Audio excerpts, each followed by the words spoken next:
folks, welcome back. Inside the cab, obviously, I am hiding out from the weather. I'm making my way back out to the sawmill. I just got some pretty good sized red oak logs dragged out there. I left it for a little while because we had a bit of a storm rolling through. And I tell you, that storm took vengeance. All that warm weather we had, whoa! All that warm weather we had up until recently, well, we just made up for it. We probably got a good, I don't know, maybe 10 inches of snow just in a short little bit. The snow is going to continue, but I'm going to get out here and get a bit of sawing done before that happens. I just have to make my way through this snowy mess we've got out here. Kind of hard to see, but everything is covered. I've got a lot of work ahead of me. We lost a number of trees with the heavy snow. And so aside from today sawing some red oak, we'll have some other videos coming up soon where we're diving into the deep stuff out there, grabbing some logs. Anyways, let's continue. Here we go.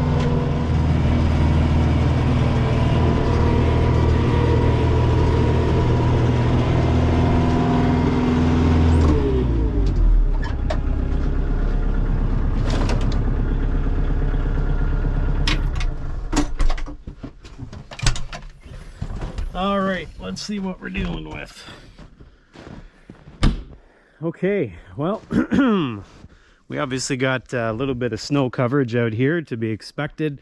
We had quite a bit of blowing snow, and so even though we had snow prior to today, we got quite a bit more, and it's covered everything, including the sawmill.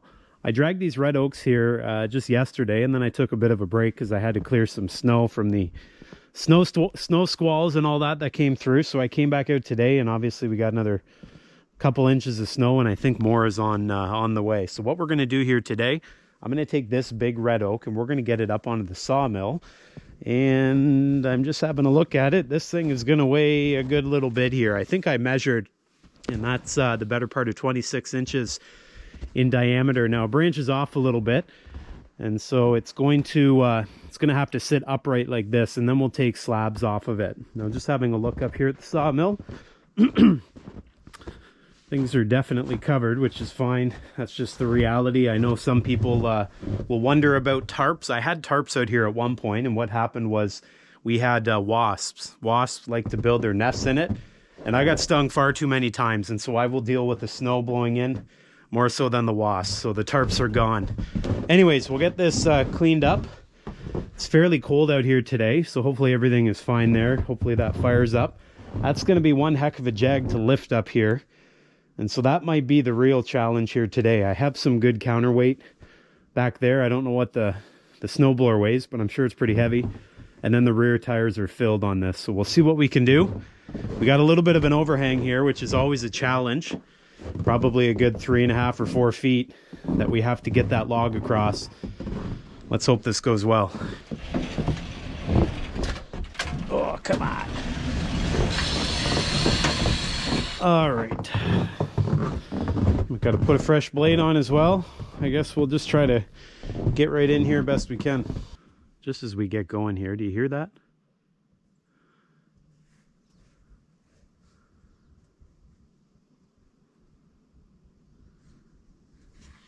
Yeah, me neither. That's the point. Beautiful spot to live out here, I tell you, especially when it snows like this.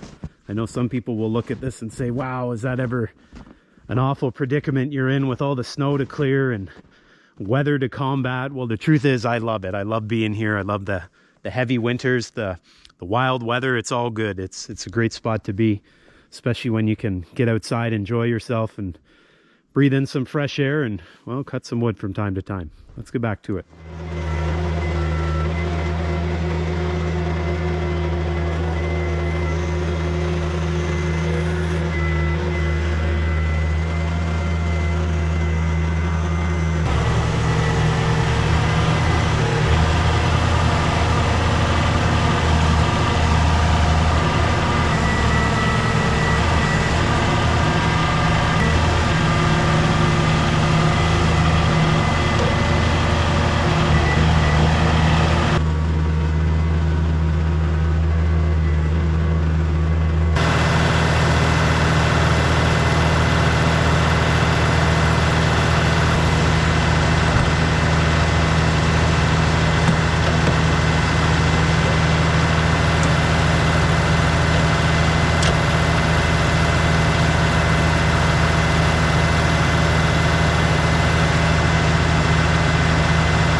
All right, well, I still feel like I messed up on this because I was thinking I would just trim the top, but the throat is not going to give me enough to do that.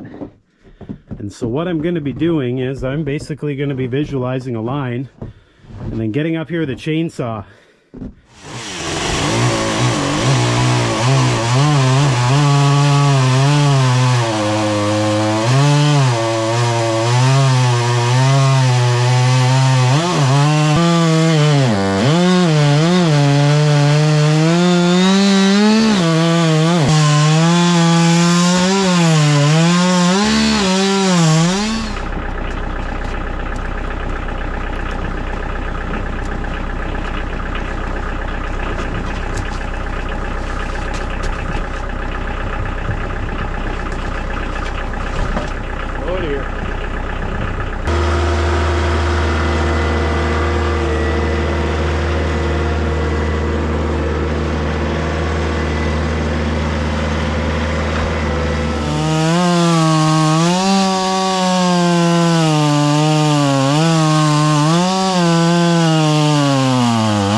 Folks, think we're ready to cut here, and so I'm going to use washer fluid, and we're basically just going to start at the top, and I'm going to come down in probably 2-inch increments.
Well, considering the size of the sawmill, that's a 14-horse engine.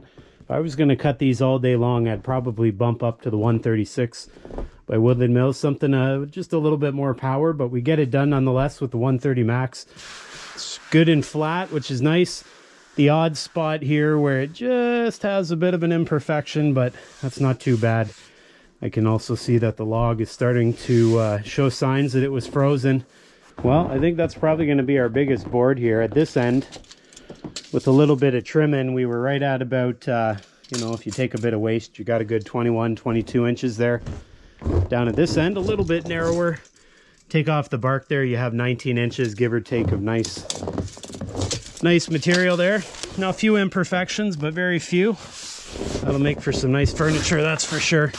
Cut's really nice. The wood is frozen, the log that is, and so you can sort of see some of that.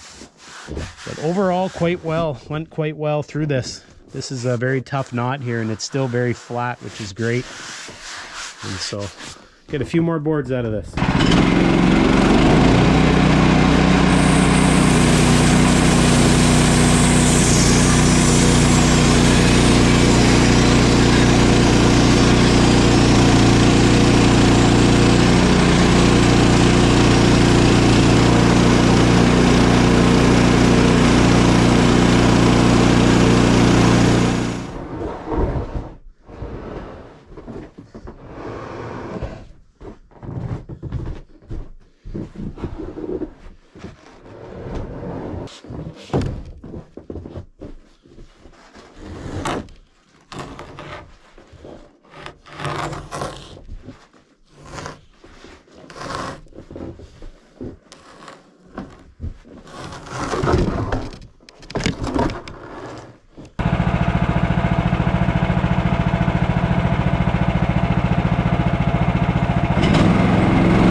folks, the battle has been won. I finally finished that. I got to tell you, I think I enjoy the smaller logs quite a bit more than these. Although I do like the finished product, I don't like the effort that it takes to get there sometimes. Especially out here in the winter, it is a bit of a struggle as it is. So you throw in a big log like this that barely fits on the sawmill, and you got some work ahead of you. You can also see on some of the pieces that I was cutting, see right here, this is actually ice. And so it's freezing after I cut it. What little moisture is left freezes with the air temperature. Anyways, we got all 2-inch pieces here. You can see we got 8 footers, and then we have these 2 short pieces, but overall quite a bit of material to use for building whatever I end up building with it. It'll end up being dried first, and that's what I'm going to do here in just a minute. As you can see with the snow squalls, they sort of blow in sideways despite the fact that the shed is completely covered. We get snow coming in on all sides, but we can clear it off. Got some nice hard maple we milled up a little while ago, so we'll just add it on top of the pile, and then before long the red oak will be dry and, well, I can use it. It's quite the interesting piece right there. So I think we found the maximum capacity of the HM130 Max. If I was to be out here sawing larger logs like this on a regular basis, I certainly would bump up one. I'd probably look to the 136 by Woodland Mills. It's got the bigger engine. I think it's got a 21 horse engine. This has a 14 horse. You could hear the engine working for sure, and that's with a sharp blade. And so, you know, a little more horsepower probably wouldn't hurt for big hardwood logs like this. Now the blades I was using, that is a Ripper 37. I started off with a brand new 7-degree blade. I just used one blade, and I found that ended up working out well. We ended up with nice flat cuts. It certainly was working harder when it came down to knots, and there was a lot of dense knots in this piece, this log, and so it was working overdrive. At that point you could hear the engine rev up, and as I said, that's with the sharp blade. So overall, very happy with the performance though. It got the job done. I don't typically mill these big hardwood logs on this as it is. I'm normally milling the red pine, and that goes quite a bit faster. Now with that in mind, I still got that doozy. That thing is the better part of 27 or 28 inches at the small end. That's 8.5 feet long, I think, and I think that is barely going to be liftable by the tractor. We'll see what happens there. With the amount of work that this took, I'm sort of looking at that and thinking about firewood. I probably shouldn't do that though. That's not something I want to make firewood out of. Anyways, that's going to do it for me here today. I'm glad everyone joined me. If you have any questions at all about my general sawmill setup, make sure it goes down below. Do me that big favor, help me out. Give me the old like or subscribe, and I'll see you next time.